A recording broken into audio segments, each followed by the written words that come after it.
இவன் எதை வேண்டுமானாலும் செய்து கொள்ளட்டும், மன்னித்துக் கொள்கிறேன். அல்லாஹ் பாவத்தின் வாசலை திறக்கவில்லை.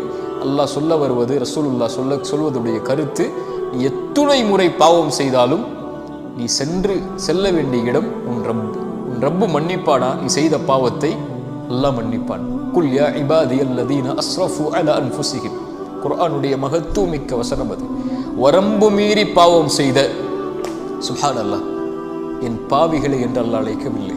வரம்பு மீறி பாவம் செய்த என் அடியார்களே, லா தக்னது மிர் ரஹ்மத்தில்லாஹ், அல்லாஹுடைய அருளில் ஒருபோதும் நம்பிக்கை இழந்து விடாதீர்கள். உங்கள் தந்தை விரட்டி விடுவார், தாய் விரட்டி விடுவாள், உங்கள் கணவன் விரட்டி விடுவார், உங்கள் மனைவி விரட்டி விடுவார்கள், உன் எஜமானன் விரட்டி விடுவான். ஆனால் உன் ரப்பு எத்தனை முறை பாவம் செய்தவனிடத்திலே சென்றாலும் பாவம் என்று உணர்ந்து விட்டால், அதை வருந்தி விட்டால், இன்னல்லாஹ் யக்ஃபிரு ذுனூப ஜமீஅன், அல்லாஹ்விற்கு அது என்ன பாவம், மலையளவா, உலகமளவா, கடுகளவா, அல்லாஹ் மன்னிப்பான்.